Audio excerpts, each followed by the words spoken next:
ಶ್ರೀಗುರುಭ್ಯೋ ನಮಃ. ಹರಿಕಥಾಮೃತಸಾರ ಗುರುಗಳ ಕರುಣದಿಂದ ಪಣಿತು ಪೇಳುವೆ ಪರಮ ಭಗವದ್ಭಕ್ತರಿದನಾಧರದಿ ಕೇಳುವುದು. ಹುತವಹಾಕ್ಷಾದ್ಯಮರರೆಲ್ಲರೂ ಯುತರು ಕಲ್ಯಾವೇಶ ವಿಧಿ ಮಾರುತ ಸರಸ್ವತಿ ಭಾರತೀಯರ ಅವತಾರದೊಳಗಿಲ್ಲ. ಕೃತಪುಟಾಂಜಲಿಯಿಂದ ತನ್ನಯ ಪಿತನ ಸಮ್ಮುಖದಲ್ಲಿ ನಿಲ್ಲುತ ನುತಿಸಿ ಭಿನ್ನೈಸಿದನು ತನ್ನೊಳು ಕೃಪೆಯ ಮಾಡೆಂದು. ಹರಿಕಥಾಮೃತಸಾರ ದೈತ್ಯ ತಾರತಮ್ಯ ಸಂಧಿಯಲ್ಲಿ 21ನೇ ಶ್ಲೋಕ. ಹುತವಾಕ್ಷ. ಹುತವಹ ಅಂದ್ರೆ ಅಗ್ನಿ ಅಂತ ಅರ್ಥ. ಹುತವಹ ಅಕ್ಷ ಅಂದ್ರೆ ಅಗ್ನಿ ನೇತ್ರರು ಅಂತ ಅರ್ಥ. ಯಾರಿಗೆ ಅಗ್ನಿಯೇ ಕಣ್ಣು, ಯಾರಿಗೆ ಮುಕ್ಕಣ್ಣ ಅಂತ ರುದ್ರದೇವರಿಗೆ ಹೇಳ್ತೀವಿ. ಒಂದು ಕಣ್ಣು ಸೂರ್ಯ, ಒಂದು ಕಣ್ಣು ಚಂದ್ರ, ಇನ್ನೊಂದು ಕಣ್ಣು ಅಗ್ನಿ, ಹಾಗೆ ಅಂತ ಆ ಥರ. ಹುತವಹಾಕ್ಷಾದಿ ಅವರೇ ಮೊದಲಾದ ರುದ್ರದೇವರೇ ಮೊದಲಾದ ಅಮರರೆಲ್ಲರೂ ಎಲ್ಲ ದೇವತೆಗಳು ಕೂಡ ಕಲ್ಯಾವೇಶಯುತರು, ಕಲಿಯ ಆವೇಶಕ್ಕೆ ಒಳಗಾಗುತ್ತಾರೆ. ವಿಧಿ ಮಾರುತಿ ಸರಸ್ವತಿ ಭಾರತೀಯರ ಅವತಾರದೊಳಗೆ ಬ್ರಹ್ಮದೇವರು ಮತ್ತು ವಿಧಿ ಅಂದ್ರೆ ಬ್ರಹ್ಮದೇವರು, ಮಾರುತಿ ಅಂದ್ರೆ ವಾಯುದೇವರು, ಅವರ ಅವತಾರ ಹನುಮ ಭೀಮ ಮಧ್ವ, ಅದನ್ನು ಇಟ್ಕೋಬೇಕು. ಸರಸ್ವತಿ ಮತ್ತು ಭಾರತೀ ದೇವಿಯರ ಅವತಾರ ದ್ರೌಪದಿ ಮುಂತಾದವು, ಅವುಗಳಲ್ಲಿ ಇಲ್ಲ, ಕಲಿಪ್ರವೇಶ ಇಲ್ಲ. ಕೃತಾಂಜಲಿಯಿಂದ ಬ್ರಹ್ಮದೇವರು ಈ ರೀತಿಯಾಗಿ ಕೈ ಮುಗಿದು ತನ್ನಯ ಪಿತನ ಸಮ್ಮುಖದಲ್ಲಿ, ತಮ್ಮ ತಂದೆಯ ಎದುರುಗಡೆ ನಿಂತು ಈ ರೀತಿಯಾಗಿ ಪ್ರಾರ್ಥನೆ ಮಾಡಿ ತನ್ನೊಳು ಕೃಪೆಯ ಮಾಡೆಂದು ನುತಿಸಿ ನನ್ನಲ್ಲಿ ಕರುಣೆಯನ್ನು ತೋರು ಹಾಗೆ ಅಂತ ಪ್ರಾರ್ಥಿಸಿ ಭಿನ್ನಯಿಸಿದನು, ಪ್ರಾರ್ಥನೆ ಮಾಡಿದರು ಅಂತ. ಈ ಹಿಂದೆ ಹೇಳಿದ್ದ ಎಲ್ಲ ದೈತ್ಯರ ಒಂದು ತಾರತಮ್ಯವನ್ನು ಹೇಳಿ ಬ್ರಹ್ಮದೇವರು ನನ್ನನ್ನು ಕಾಪಾಡು ಹಾಗೆ ಅಂತ ಪ್ರಾರ್ಥನೆ ಮಾಡಿದರು.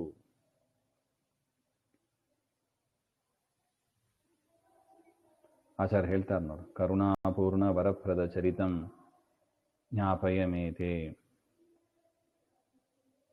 ಭವಮಮ ಶರಣಂ ಹಾಗೆ ಅಂತ ಆ ಥರ.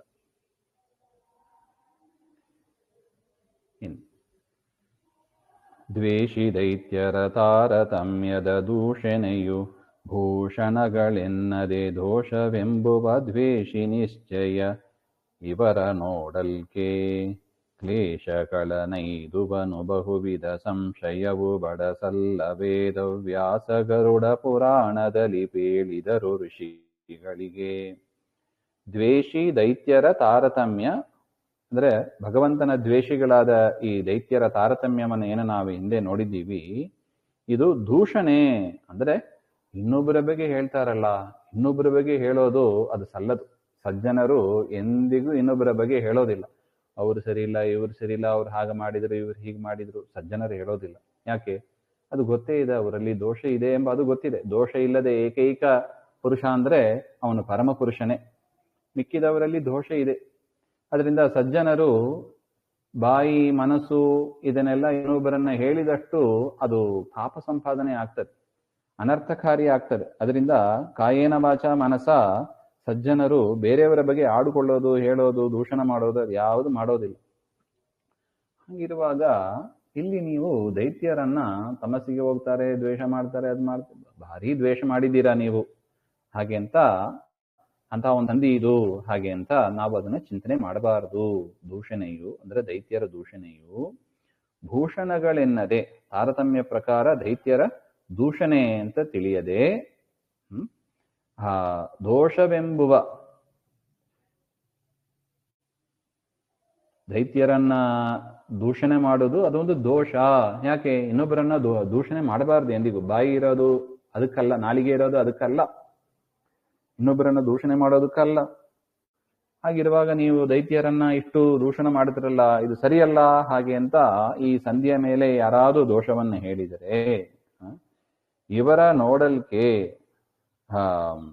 ಅಂಥ ದೈತ್ಯರು ನೋಡುವುದಕ್ಕೆ, ಅಂದ್ರೆ ಅವ್ರು ಹೇಗೆ ಭಗವಂತನ ದ್ವೇಷಿಗಳೋ ಅದೇ ರೀತಿಯಾಗಿ ದೈತ್ಯರನ್ನ ದೂಷಣೆ ಮಾಡುವುದು ಪಾಪ ಅಂತ ಹೇಳುವವರು ಕೂಡ ಭಗವಂತನ ದ್ವೇಷಿಯೇ. ಅಲ್ಲ ನೋಡಿ, ಇಡೀ ಒಂದು ಸ್ಕೂಲ್ ತಗೊಳ್ಳಿ, ಇಡೀ ಸ್ಕೂಲ್ ಇರೋದು ಯಾತಕ್ಕೆ? ಶಿಕ್ಷಣೆ ಮಾಡೋದಕ್ಕೆ. ಅಲ್ಲಿ ಯಾರು ಟೀಚರ್ಸು ಅಂತ ಯಾರ್ಯಾರು ಇರ್ತಾರೋ ಅವ್ರನ್ನೆಲ್ಲ ನಾವು ದೂಷಣ ಮಾಡ್ಲಿಕ್ಕೆ ಬರಬಾರ್ದು. ದೂಷಣ ಮಾಡ್ಲಿಕ್ಕೆ ಹೋಗಿಲ್ಲ ನಾವು. ನಾವು ಹೋಗಿರೋದು ಯಾತಕ್ಕೆ? ಪಾಠ ಕಲಿಯೋದಕ್ಕೆ. ಆದರೆ ಅಲ್ಲಿ ಯಾರಾದರೂ ಒಂದು ಹುಡುಗರೋ ಅಥವಾ ಬೇರೆಯವರೋ ದೂಷಣ ಮಾಡಿದರೆ, ಸರಿಯಾದ ಸ್ಟೂಡೆಂಟ್ ಆಗಿದ್ರೆ ಅವನೇನು ಹೇಳ್ತಾನೆ, ನಾವು ಇಲ್ಲಿ ಟೀಚರ್ಸನ್ನ ಬೇರೆಯವರನ್ನ ದೂಷಣ ಮಾಡಲಿಕ್ಕೆ ಬಂದಿಲ್ಲ ಹಾಗೆ ಅಂತಾನೆ ಹೇಳ್ತಾನೆ. ಅದರಿಂದ ಆ ಹುಡುಗ ಹೇಳೋದೇ ಸರಿ. ಅದೇ ತರ ದುಷ್ಟರನ್ನ ದೂಷಣ ಮಾಡಬಾರದು ಅಂತ ಅದೇ ತರ ಆ ಸ್ಕೂಲ್ ಹುಡುಗ ಏನ್ ಹೇಳ್ತಾನೆ, ಟೆರರಿಸ್ಟ್ ಅನ್ನ ದೂಷಣ ಮಾಡ್ತಾನೆ. ನೋಡಿ, ಟೆರರಿಸ್ಟ್ ಹಿಂಗ್ ಅಟ್ಯಾಕ್ ಮಾಡಿದ್ರು ಹಾಗೆ ಅಂತ. ಟೀಚರ್ಸ್ ಅನ್ನ ಬೈದರೆ ಸಹನೆ ಮಾಡೋದಿಲ್ಲ, ಟೆರರಿಸ್ಟ್ ಅನ್ನ ಅವನೇ ಬೈತಾನೆ. ಆ ತರ ಸ್ಟೂಡೆಂಟ್ ಮಾಡೋದು ಸರಿ. ಹೇಗೋ ಅದೇ ತರ ಲೋಕಕಂಟಕರಾದ ಈ ದೈತ್ಯರನ್ನ ದೂಷಣೆ ಮಾಡುವುದೇ ಸರಿ. ದೇವತೆಗಳನ್ನ ಸ್ತೋತ್ರ ಮಾಡುವುದೇ ಸರಿ. ಎಲ್ಲಿ ಗುಣ ಇದೆಯೋ ಅಲ್ಲಿ ಸ್ತೋತ್ರ, ಎಲ್ಲಿ ದೋಷ ಇದೆಯೋ ಅಲ್ಲಿ ದೂಷಣೆ. ಅದರಿಂದ ದೈತ್ಯರನ್ನ ದೂಷಣೆ ಮಾಡಬಾರ್ದು ಅಂತ ಹೇಳೋದು, ಅವನು ಕೂಡ ಭಗವಂತನ ದ್ವೇಷಿಯೇ ಆಗ್ತಾನೆ. ಯಾಕೆ? ಇಡೀ ವಾತಾವರಣ ಕೆಟ್ಟೋಗ್ತದೆ. ದೋಷಯುಕ್ತರಾದವರನ್ನ ದೈತ್ಯರು ಅಂತ ಗೊತ್ತಾದ ಮೇಲೆ ಯಾರ್ಯಾರನ್ನೋ ಸುಮ್ಮನೆ ಬೈಯಕ್ಕೆ ಹೋಗಬಾರ್ದು. ಭಗವಂತನ ದ್ವೇಷ ಮಾಡುವವರನ್ನು ನಾವು ಬೈಬಹುದು ಹಾಗೆ ಅಂತ. ಇದು ಅಕ್ಸೆಪ್ಟೆಡ್ ಪ್ರಾಕ್ಟೀಸ್ ಇದು. ಈ ರೀತಿಯಾಗಿ ಗರುಡ ಪುರಾಣದಲ್ಲಿ ವೇದವ್ಯಾಸರು ಋಷಿಗಳಿಗೆ ಹೇಳಿದರು. ಈ ವಿಚಾರವನ್ನು ಸೇರಿಸಿ, ಭಗವಂತನ ದ್ವೇಷಿಗಳನ್ನ ನಾವು ದೂಷಣೆ ಮಾಡಬಹುದು ಎಂಬ ವಿಚಾರವನ್ನು ಕೂಡ ಸೇರಿಸಿ ಗರುಡ ಪುರಾಣದಲ್ಲಿ ವೇದವ್ಯಾಸರು ಋಷಿಗಳಿಗೆ ಹೇಳಿದರು ಎಂಬ ವಿಚಾರ ಸೌನಕಾದಿಗಳಿಗೆ ಸೂತಾಚಾರ್ಯರು ಹೇಳಿದ್ದಾರೆ ಹಾಗೆ ಅಂತ. ಅದನ್ನೇ ಇಲ್ಲಿ ದಾಸರು ಗುರುಗಳು ನಮಗೆ ತಿಳಿಸಿಕೊಟ್ಟಿದ್ದಾರೆ.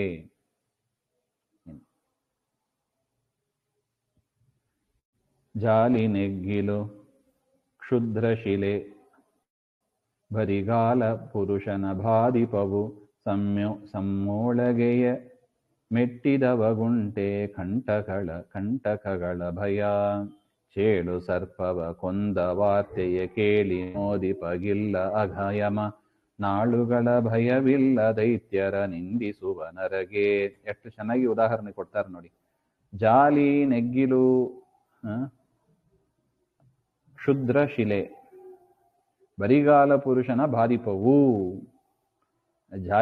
ಜಾಲಿಯ ಮರ ಅಂದ್ರೆ ಅದೇ, ಅಲ್ಲಿ ತುಂಬಾ ಮುಳ್ಳುಗಳು ಇರುತ್ತವೆ ಅಂತಹ ಒಂದು ಮರ ಅದು. ನೆಗ್ಗಿಲು ಅಂದ್ರೆ ಅದು ಒಂಥರ ಮುಳ್ಳುಗಳು ಅಷ್ಟೇ. ನೆಗ್ಗಿಲು ಅಂದ್ರೆ ಮುಳ್ಳುಗಳು. ಕ್ಷುದ್ರ ಶಿಲೆ ಅಂದ್ರೆ ಸಣ್ಣ ಸಣ್ಣ ಕಲ್ಲುಗಳು. ಅದೇನ್ ಮಾಡುತ್ತದೆ? ಚೂಪಾಗಿ ಇರುತ್ತದೆ. ಬರಿಗಾಲ ಪುರುಷನ ಬಾಧಿಪವು, ಬರೀ ಕಾಲಲ್ಲಿ ನಡ್ಕೊಂಡು ಹೋಗುವ ಪುರುಷನನ್ನ ಅವುಗಳ ಚುಚ್ಚುತ್ತವೆ, ನೋವಾಗ್ತವೆ ಆ ಪುರುಷನಿಗೆ. ಸಮ್ಮೊಳಗೆ ಮೆಟ್ಟಿದವಗುಂಟೆ, ಯಾವುದು ಪಾದರಕ್ಷೆಯನ್ನು ಹಾಕೊಂಡು ಹೋಗ್ತಾರೆ ಅಂತವರಿಗೆ ಕಂಟಕಗಳ ಭಯ ಇಲ್ಲ. ಹಿಂದೆ ಹೇಳಿದ ಕಳ್ಳು ಮುಳ್ಳು ಇವುಗಳ ಭಯ ಇದೆಯೇನು? ಇಲ್ಲ. ಪಾದರಕ್ಷೆ ಹಾಕೊಂಡು ಹೋಗ್ತಾನೆ. ಹೇಗೋ ಅದೇ ತರ ಚೇಳು ಸರ್ಪವ ಕೊಂದ ವಾರ್ತೆಯೇ ಕೇಳಿ, ಹಾವು ಚೇಳು ಇದೆ, ಅವುಗಳನ್ನ ಒಬ್ಬ ಸಾಯಿಸ್ತಾನೆ. ಆ ಸಾಯಿಸಿದ ವಿಚಾರವನ್ನ ಕೇಳಿ ಮೋದಿಪಗೆ ಇನ್ನೊಂದು ವ್ಯಕ್ತಿ ಸಂತೋಷ ಪಡ್ತಾನೆ. ನಮ್ಮ ಮನೆಯಲ್ಲಿ ಇತ್ತು, ಸಂಹಾರ ಮಾಡಿದೆ ಹಾಗೆ ಅಂತ ಒಂದು ವ್ಯಕ್ತಿ ಹೇಳಿದರೆ ಇನ್ನೊಂದು ವ್ಯಕ್ತಿ ಸಂತೋಷ ಪಡ್ತಾನೆ. ಅದರಿಂದ ಅಘವಿಲ್ಲ, ಪಾಪವಿಲ್ಲ. ಯಾಕೆ? ಚೇಳು ಪ್ರಾಣಿ ಇದೆಲ್ಲ ಕ್ರೂರ ಪ್ರಾಣಿಗಳು, ವಿಷಜಂತುಗಳು. ಅದು ಸಾಯಿಸಿದ್ರೆ ಸಂತೋಷ ಪಡಬೇಕು ಅಂತಾರೆ. ಹೇಗೋ ಅದರಂತೆ ದೈತ್ಯರ ನಿಂದಿಸುವ ನರಗೆ, ದೈತ್ಯರನ್ನು ನಿಂದೆ ಮಾಡುವ ಮನುಷ್ಯರಿಗೆ ಯಮನಾಳುಗಳ ಭಯವಿಲ್ಲ. ಅದರಿಂದ ನಮ್ಮಲ್ಲಿ ಸಂಶಯ ಬಂದ್ಬಿಡಬಾರ್ದು. ನಾವು ಯಾಕೆ ಸುಮ್ಮನೆ ಬೈಯಬೇಕು? ಅವ್ರನ್ನ ಬೈಯೋದು ಬೇಡ, ಇವ್ರನ್ನ ಹೊಗಳೋದು ಬೇಡ, ಸುಮ್ಮನೆ ನ್ಯೂಟ್ರಲ್ ಆಗಿ ಇದ್ದು ಬಿಡೋಣ. ಇದು ನಿತ್ಯ ಸಂಸಾರಿಗಳು ಮಾಡುವ ಕೆಲಸ ಅಂತಾರೆ. ಸಜ್ಜನರು ಹಾಗೆ ಮಾಡೋದಿಲ್ಲ. ನಿತ್ಯ ಸಂಸಾರಿಗಳು ಬೇಕಾರಂಗೆ ಮಾಡ್ತಾರೆ, ನ್ಯೂಟ್ರಲ್ ಆಗಿ ಇದ್ದು ಬಿಡ್ತಾರೆ. ಆದರೆ ಸಜ್ಜನರು ದೇವತೆಗಳನ್ನ ಎಲ್ಲಿ ಗುಣ ಇದೆಯೋ ಅಲ್ಲಿ ಕೊಂಡಾಡ್ತಾರೆ, ಎಲ್ಲಿ ದೋಷಗಳಿದೆಯೋ ಅಲ್ಲಿ ದೂಷಣ ಮಾಡ್ತಾರೆ ದೈತ್ಯರಲ್ಲಿ ಹಾಗೆ ಅಂತ.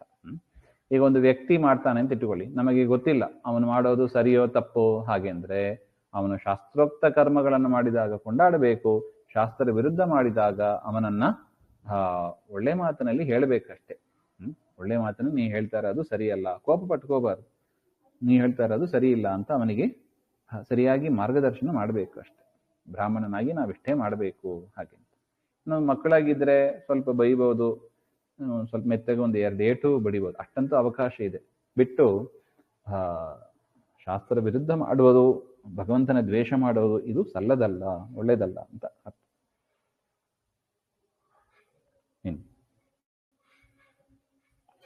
ಪುಣ್ಯಕರ್ಮವ ಪುಷ್ಕರಾದಿ ಹಿರಣ್ಯಗರ್ಭಾಂತರ್ಗತ ಬ್ರಹ್ಮಣ್ಯದೇವ ನಿಗರ್ಪಿಸುತ್ತಲಿರು ಪಾಪಕರ್ಮಗಳ ಜನ್ಯ ದುಃಖವೇ ಕಲಿಮುಖಾದ್ಯರಿಗುಣ್ಣಲೀವನು ಸಕಲ ಲೋಕ ಶರಣ್ಯ ಶಾಶ್ವತ ಮಿಶ್ರ ಜನರಿಗೆ ಮಿಶ್ರ ಫಲವೀವ.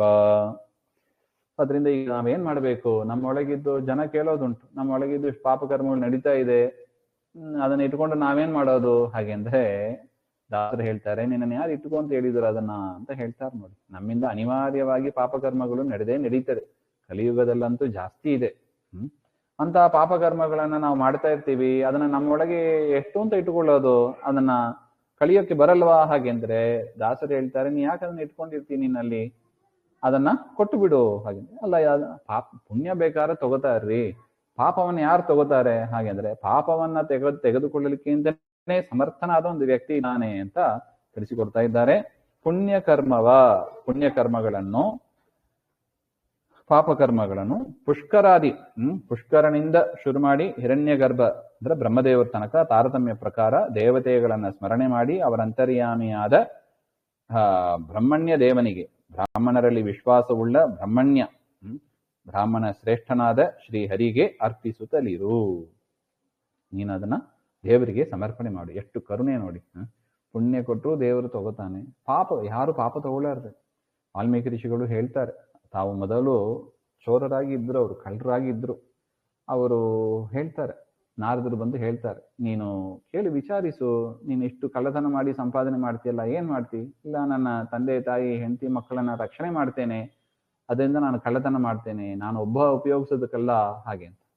ಹಾಗೆಂದ್ರೆ ಕಳ್ಳತನ ಮಾಡಿದ ಪಾಪ ಅಂತ ಗೊತ್ತಿದ್ರು ಕೂಡ ಮಾಡ್ತೀಯಲ್ಲ? ಹಾಗೆಂದ್ರೆ ಹೌದು, ಪಾಪ ಅಂತ ಗೊತ್ತಿದೆ, ಆದ್ರೂ ಅನಿವಾರ್ಯ ನಾ ಮಾಡ್ತೇನೆ. ಆದ್ರೆ ನನ್ನ ಮಕ್ಕಳನ್ನ, ಹೆಂಡತಿ ಮಕ್ಕಳನ್ನ, ಕುಟುಂಬವನ್ನು ನಾನು ರಕ್ಷಣೆ ಮಾಡ್ತೇನೆ, ಅದರಿಂದ ನನಗೆ ಪಾಪದ ಭಯ ಇಲ್ಲ ಅಂತಾನೆ. ಹಾಗೆಂದ್ರೆ ಕೇಳು, ಅವ್ರು ಪಾಪ ತಗೋತಾರಾ ಅಂತ ನಾರದರು ಕಳಿಸ್ತಾರೆ. ಅವನು ಹೋಗಿ ತಂದೆ ತಾಯಿ ಹತ್ರ ಕೇಳ್ತಾನೆ, ನೋಡಪ್ಪ, ನಾನು ಪಾಪ ಮಾಡಿ ಸಂಪಾದನೆ ಮಾಡಿರೋದು, ನನ್ನ ದುಡ್ಡು ಜೊತೆಗೆ ನನ್ನ ಪಾಪವೂ ಬರುತ್ತದೆ, ಅದರಿಂದ ನನ್ನ ಪಾಪವನ್ನು ತಗೋತೀಯಾ? ಹಾಗೆಂದ್ರೆ ಅಲ್ಲಲ್ಲ, ನಾನು ದುಡ್ಡು ಮಾತ್ರ ತಗೊಳ್ಳೋದು, ನಾನು ಬದುಕಬೇಕು, ಅದರಿಂದ ನಿನ್ನ ಪಾಪ ನಿನ್ನಲ್ಲೇ ಇರಲಿ, ನೀನು ಮಾಡಿದ್ದು ನಿನಗೆ, ನಿನ್ನ ಕರ್ತವ್ಯ ನಮ್ಮನ್ನ ರಕ್ಷಣೆ ಮಾಡೋದು, ಜವಾಬ್ದಾರಿ ನಿಂದು. ಆದ್ರೆ ಸರಿಯಾದ ಮಾರ್ಗದಲ್ಲಿ ನೀನು ಆ ದುಡ್ಡನ್ನು ತರಬೇಕೆ ಹೊರತು ಪಾಪ ಮಾಡಿತಂದ್ರೆ ಅದು ನಿನಗೇ ಬರ್ತದೆ. ಹಾಗೆ ಅಂತ ಅದನ್ನ ಪಾಪ ತಗೊಳ್ಳಿಕ್ಕೆ ನಾವು ತಯಾರಿಲ್ಲ ಅಂತ ಅಪ್ಪ ಅಮ್ಮ ಇರ್ಬೋದು, ಹೆಂಡತಿ ಮಕ್ಕಳು ಎಲ್ಲ ಇದೇ ಉತ್ತರವನ್ನೇ ಹೇಳ್ಬಿಟ್ರು. ಆಗ ಅವರಿಗೆ ಬೇಜಾರಾಯ್ತು, ಏನಿದು ಹಾಗೆ ಅಂತ. ಅದರಿಂದ ಅಂದಿನಿಂದ ಪಾಪಕರ್ಮ ಮಾಡೋದನ್ನ ಬಿಟ್ರು ಅವರು.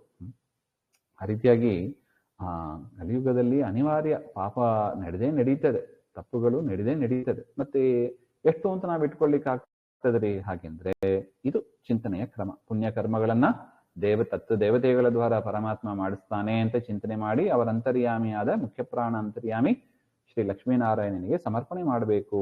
ಇನ್ನು ಪಾಪಕರ್ಮಗಳನ್ನ ಆ ರೀತಿಯಾಗಿ ಸಮರ್ಪಣೆ ಮಾಡಿದ್ರೆ ಪುಣ್ಯ ಫಲಗಳನ್ನ ಡಬಲ್ ಮಾಡಿ ನಮಗೆ ಸುಖವನ್ನು ಕೊಡ್ತಾನೆ ಅಂತ ಹೇಳ್ತಾರೆ. ಅರ್ಪಣೆ ಮಾಡಿದ್ರೆ ನೋಡಿ, ಕರ್ಮ ಸಮರ್ಪಣೆ ಭಾರಿ ಮುಖ್ಯ. ಕರ್ಮ ಮಾಡೋದು ಒಂದು ಅಂತ ಆದರೆ ಕರ್ಮ ಸಮರ್ಪಣೆ ಅದು ಭಾರಿ ಮುಖ್ಯ. ಇನ್ನು ಜನ್ಯ, ಪಾಪಕರ್ಮಗಳ ಜನ್ಯ, ಪಾಪಕರ್ಮದಿಂದ ಬಂದದ್ದು ಯಾವುದು? ದುಃಖ.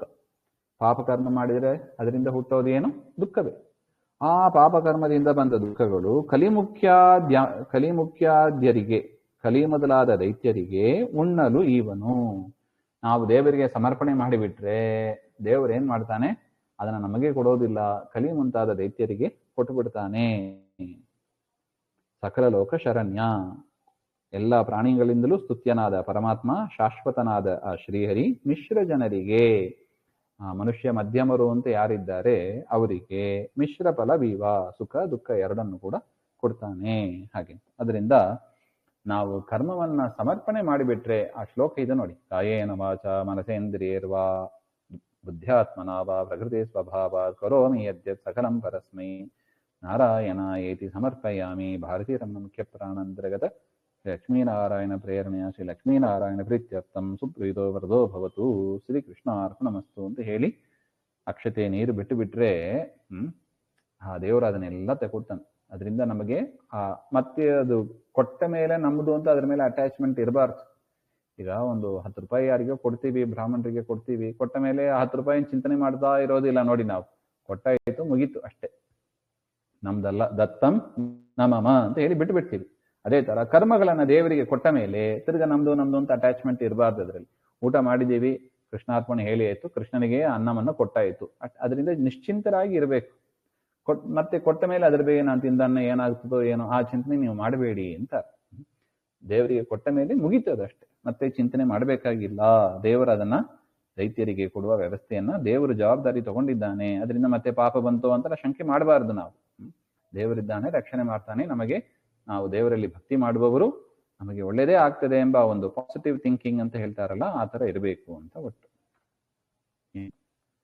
ತ್ರಿವಿಧ ಗುಣಗಳ ಮಾಣಿ ಶ್ರೀ ಭಾರ್ಗವಿ ರಮಣ ಗುಣಗಳೊಳಗವ ರವರ ಯೋಗ್ಯತೆ ಕರ್ಮಗಳನ್ನನುಸರಿಸಿ ಕರ್ಮ ಫಲ ಸ್ವವಶರಾದ ಮರಾಸುರರ ಗಣ ಗವಧಿ ಇಲ್ಲದೆ ಕೊಡುವ ದೇವ ಪ್ರವರ ತ್ರಿಜಗನ್ನಾಥ ವಿಠ್ಠಲ ವಿಶ್ವವ್ಯಾಪಕನು. ತ್ರಿವಿಧ ಗುಣಗಳ ಮಾನಿ, ತ್ರಿವಿಧ 3 ಗುಣಗಳು, ಸತ್ವಗುಣ, ರಜೋಗುಣ, ತಮೋಗುಣ, ಅವುಗಳಿಗೆ ಅಭಿಮಾನಿಯಾದವರು ಶ್ರೀ ಭೂದುರ್ಗಾ ಅಂತ ಲಕ್ಷ್ಮೀದೇವಿಯ 3 ರೂಪ. ಅಂಥವರಿಗೆ ಶ್ರೀ ಭಾರ್ಗವಿ ರಮಣ, ಭೃಗುಕುಲದಲ್ಲಿ ಪುತ್ರಿಯಾಗಿ ಮಗಳಾಗಿ ಅವತರಿಸಿದ ಭಾರ್ಗವಿ, ಆ ಹೆಸರುಳ್ಳ ಲಕ್ಷ್ಮೀದೇವಿಗೆ ಪತಿಯಾದ ಪರಮಾತ್ಮನು ಗುಣಿ, ಸತ್ವರಜಸ್ತಮೋ ಗುಣಾತ್ಮಕರಾದ, ಅಂದರೆ ಸಾತ್ವಿಕರು, ರಾಜಸರು, ತಾಮಸರು ಅಂತ 3 ವಿಧ ಪ್ರಾಣಿಗಳು. ಸ್ವರೂಪದಲ್ಲೇ ಇದೆ, ದೇವರು ಕೊಟ್ಟದ್ದಲ್ಲ, ಅದು ದೇವರು ಸೃಷ್ಟಿ ಮಾಡಿದ್ದಲ್ಲ, ಅದು ಜೀವರ ಸ್ವಭಾವ, ಅದು ಅನಾದಿ, ಹಾಗೆ ರಕ್ಷಣೆ ಮಾಡ್ತಾ ಬರ್ತಾ ಇದ್ದಾನೆ ದೇವರಷ್ಟೇ. ಅಂತಹ ಗುಣಿಗಳಾದ 3 ವಿಧವಾದ ಜೀವರಾಶಿಗಳ ಗುಣಗಳೊಳು ಆ 3 ಗುಣಗಳಲ್ಲಿ ಇದ್ದು, ಸತ್ವರಜಸ್ತಮೋ ಗುಣಗಳಲ್ಲಿ ಇದ್ದು, ಜೀವರ ಒಳಗೂ ಇದ್ದು, ಅವರವರ ಯೋಗ್ಯತೆ ಕರ್ಮಗಳನ್ನ ಅನುಸರಿಸಿ. ನೋಡಿ, 2 ಪ್ಯಾರಾಮೀಟರ್ ಮುಖ್ಯವಾಗಿದೆ, ಅವರವರ ಯೋಗ್ಯತೆ, ಅವರವರ ಪ್ರಾಚೀನ ಕರ್ಮ ಅಂತ. ಯೋಗ್ಯತೆ ಪ್ರಾಚೀನ ಕರ್ಮಗಳನ್ನ ಅನುಸರಿಸಿ, ಮತ್ತು ನಮ್ಮ ಪ್ರಯತ್ನ ಅದನ್ನು ಕೂಡ ಇಟ್ಕೋಬೇಕು. ಅನುಸರಿಸಿ ವಶರಾದ ಅಂದ್ರೆ ತನ್ನ ಅಧೀನದಲ್ಲಿ ಇರತಕ್ಕ ಅಮರಾಸುರ ಗಣಕ್ಕೆ, ಅಮರ ಅಂದ್ರೆ ದೇವತೆಗಳ ಗಣ, ಅಸುರ ಅಂದ್ರೆ ದೈತ್ಯರ ಗಣ. ಆ ದೇವ ಮತ್ತು ಮನುಷ್ಯರನ್ನ ಇಟ್ಕೋಬೇಕು. ದೇವ, ಮನುಷ್ಯ, ದೈತ್ಯ ಗಣಗಳಿಗೆ 3 ವಿಧ ಜೀವರು ಅಂದ್ರೆ ಅವ್ರು ತಾನೆ. ಈ ಗಣಕ್ಕೆ ಅವಧಿ ಇಲ್ಲದೆ ಅಂದ್ರೆ ಡಿಲೇ ಮಾಡದೆ ಅಂತ ಅರ್ಥ. ಕಾಲ ಮೀರದೆ ಯಾವ ಕಾಲದಲ್ಲಿ ಕೊಡಬೇಕೋ ಅದನ್ನ, ಆ ಫಲಗಳನ್ನ ದೇವರು, ಆ ಕರ್ಮಫಲವನ್ನ ವಿಶ್ವವ್ಯಾಪಕನು, ಪ್ರಪಂಚದಲ್ಲಿ ಎಲ್ಲ ಕಡೆ ವ್ಯಾಪ್ತನಾದ ಪರಮಾತ್ಮ, ದೇವ ಪ್ರವರ, ದೇವ ಶ್ರೇಷ್ಠನಾದ ಬ್ರಹ್ಮಾದಿಗಳಿಗೂ ಕೂಡ ವರ ಶ್ರೇಷ್ಠನಾದ ಜಗನ್ನಾಥ ವಿಠ್ಠಲ, ಜಗತ್ತಿಗೆ ನಾಥನಾದ, ಎಲ್ಲವನ್ನು ಪ್ರಳಯ ಕಾಲದಲ್ಲಿ ನುಂಗುವವನಾದ ಪರಮಾತ್ಮ ಕೊಡುವನು, ಆ ಕರ್ಮಫಲವನ್ನ ಕೊಡ್ತಾನೆ ಅಂತ. ಅದರಿಂದ ಜೀವನ ಸ್ವಭಾವದಲ್ಲೇ ಸಾತ್ವಿಕರು, ರಾಜಸರು, ತಾಮಸರು ಅಂತ ವಿಂಗಡಣೆ ಇದೆ. ಅದಕ್ಕೆ ತಕ್ಕಂತೆ ಆ ಮನಸ್ಸು, ಇಂದ್ರಿಯಗಳು, ಅವುಗಳಲ್ಲೂ ಕೂಡ ಅದು ಪ್ರಾಕೃತವಾದದ್ದು. ಸತ್ವಗುಣ, ರಜೋಗುಣ, ತಮೋಗುಣ ಅಂದ್ರೆ ಪ್ರಕೃತಿಯ 3 ಗುಣಗಳು ಅಂತ ನಾವೇನು ಕೇಳಿದೀವಿ, ಅದರಿಂದ ನಿರ್ಮಾಣ ಮಾಡಿ ಆ ಸ್ವರೂಪ ಯೋಗ್ಯತೆಗೆ ತಕ್ಕಂತೆ ಮನಸ್ಸನ್ನ ಕೊಟ್ಟು. ಅದೇ ನೋಡಿ, ಬ್ರಹ್ಮದೇವರ ಮನಸ್ಸು ಶುದ್ಧವಾಗಿರುತ್ತದೆ. ಯಾಕೆ? ಅವರ ಸ್ವರೂಪ ಆ ಥರ ಇರುತ್ತದೆ. ಆ ಸ್ವರೂಪ ಯೋಗ್ಯತೆಗೆ ತಕ್ಕಂತೆ ನಮ್ಮ ಮನಸ್ಸು, ಇಂದ್ರಿಯಗಳು, ಅದರ ಪ್ರೇರಕ ಮಾಡತಕ್ಕ ದೇವತೆಗಳು, ತತ್ವದೇವತೆಗಳು ಎಲ್ಲರನ್ನೂ ಕೂಡ ಪರಮಾತ್ಮ ಇಟ್ಟು ಪ್ರಾಣದೇವರ ಒಳಗೆ ಇದ್ದು ಎಲ್ಲವನ್ನು ತಾನೇ ಮಾಡಿಸಿ ನಮಗೆ ಆ ಫಲವನ್ನು ಕೊಡ್ತಾನೆ. ನಾವೇನ್ ಮಾಡಬೇಕು? ಆ ಕರ್ಮಗಳನ್ನ ಮಾಡಿ ದೇವರಿಗೆ ಕೃಷ್ಣಾರ್ಪಣೆ ಹೇಳಬೇಕು. ಆಗ ನಮಗೆ ಏನು ಪರಮಾತ್ಮ ಏನು ಫಲವನ್ನು ಕೊಡ್ತಾನೆ ಅದನ್ನು ನಾವು ಸ್ವೀಕಾರ ಮಾಡಬೇಕು ಅಂತ ಅರ್ಥ. ಇಲ್ಲಿಗೆ ದೈತ್ಯ ತಾರತಮ್ಯ ಸಂಧಿ ಎನ್ನುವ 30ನೇ ಸಂಧಿಯು ಮುಗಿತು. 31ನೇ ಸಂಧಿ ನೈವೇದ್ಯ ಪ್ರಕರಣ ಸಂಧಿ ಅಂತ. ಶ್ರೀಮಧ್ವಾಂತರ್ಗತ ಶ್ರೀಕೃಷ್ಣಾರ್ಪಣಮಸ್ತು. ಶ್ರೀ ಹರೇ ನಮಃ.